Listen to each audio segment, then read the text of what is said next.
नमस्कार मित्रों, कुंडली दर्शन 8 में आप लोगों का स्वागत है। मित्रों, हम लोगों के अपने जीवन में ऐसे अनेक अवसर आ जाते हैं जब ठीक ठीक कर्तव्य न सूझे।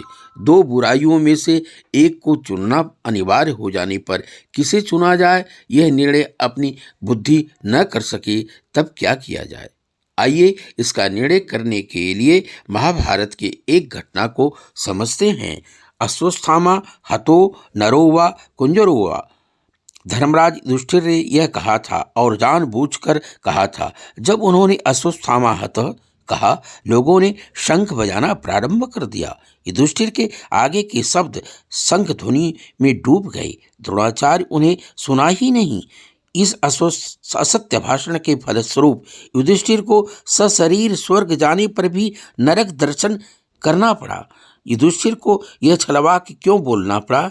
इसलिए कि द्रोणाचार्य युद्ध धर्म का उल्लंघन करते ही जा रहे थे। उन पर भी दिव्यास्त्र खुला उपयोग कर रहे थे जो दिव्यास्त्र के ज्ञाता नहीं थे।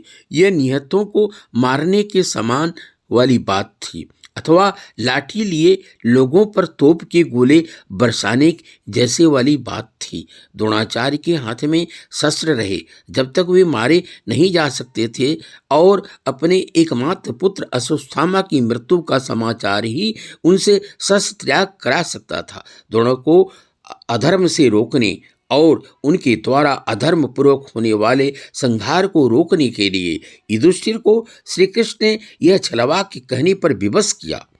अब इस घटना पर तनिक गंभीरता से विचार करें। युधिष्ठिर यह छलवा न कहते तो क्या होता? वे नरक दर्शन से बच जाते, यह आप कह सकते हैं। किंतु श्री कृष्ण के आदेश भंग का दोष करते हुए अपने पक्ष के अपने आश्रित दिव्यास ज्ञान रहित लोगों के विनाश को रोकने का दायित्व उन पर था। इस दायित्व का निर्वाह न करने के कारण उन सब लोगों की मृत्यु में जो पाप हो रहा था, आंशिक रूप से उसके भागी भी युधिष्ठिर हो जाते। द्रोणाचार्य को उनका व्रत, उनकी मर्यादा कि जब तक हाथ में शस्त्र रहेगा वे मारे न जाएंगे, इसे भंग करके मारना पड़ता।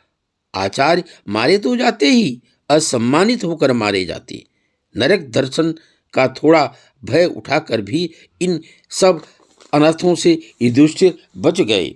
अपने से अधिक बुद्धिमान, सदाचारी, धर्मात्मा, धर्म पर निष्ठा रखने वाले पुरुष की सम्मति ली जाए और उनके आदेश का पालन किया जाए, तो यही इस प्रश्न का निर्णय है।